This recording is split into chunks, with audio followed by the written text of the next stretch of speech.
Welcome, ladies and gentlemen, to Week 2 of the Panther Rewind. I'm B.J. Zalesnik, head football coach, Leroy High School, Leroy, Illinois. This week we took on Heart of Illinois Conference rival, the Fisher Bunnies, in the first conference matchup of the season.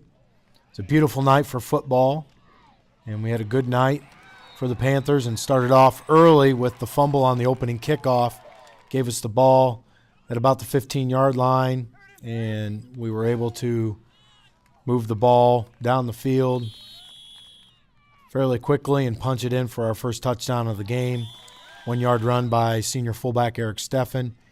Defense came out onto the field. A big third down conversion by Fisher there on the 3rd and long.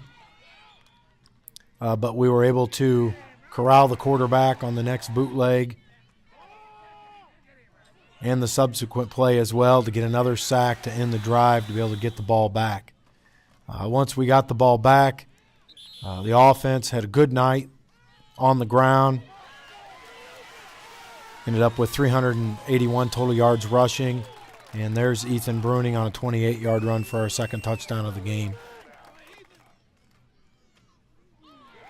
Both defenses were able to get stops on their next possessions. Fisher was able to put some things together offensively throughout the evening. There was a nice play there.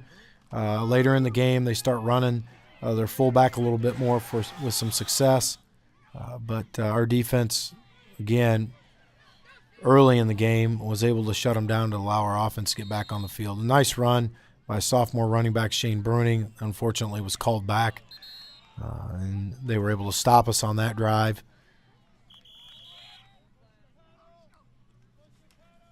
Defense came back onto the field, able to get a big turnover on the interception by Randy Puckett.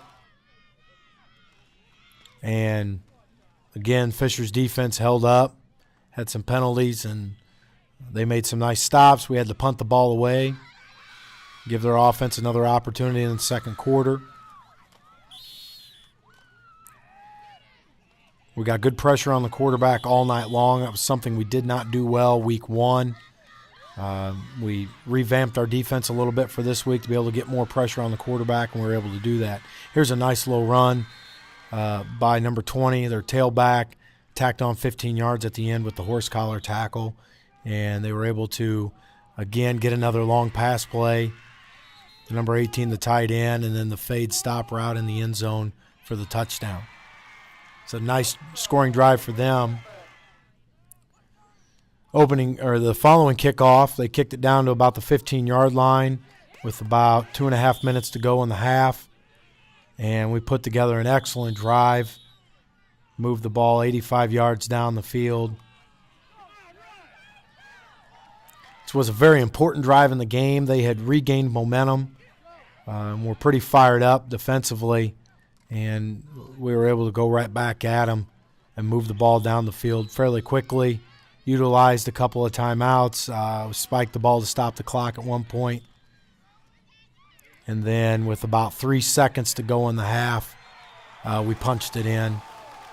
And then pick up the 2-point conversion on a nice run by Shane Bruning again around left edge, who him and Eric Steffen received the majority of the carries. So that was a big drive at the end of the half to stall their momentum and to give us control of the game back, knowing that we were going to get the football to start the second half. And again, we were able to piece together a nice drive. This is a good return by Brad Kirby. Start the half.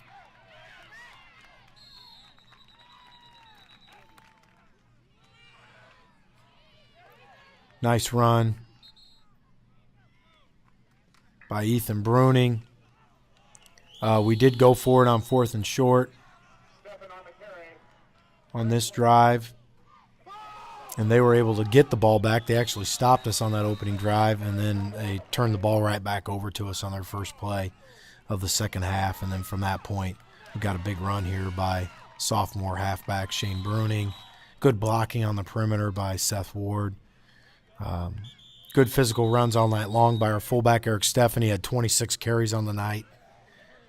We incorporated our quarterback, Brent Noe, into the running game a little bit in this ball game as well. And he was able to plunge it in for the touchdown to put us up 27-6. Tacked on the PAT to make it 28-6 at this point in the third quarter. Defense came back. The defense in the late first, early second quarter, and throughout the third quarter did a great job of making plays. Nice pass breakup by Randy Puckett. Not a very good pass interference call. And gave them the ball and a first down. But again, our defense came out and was able to make plays. They just never could get their passing game going.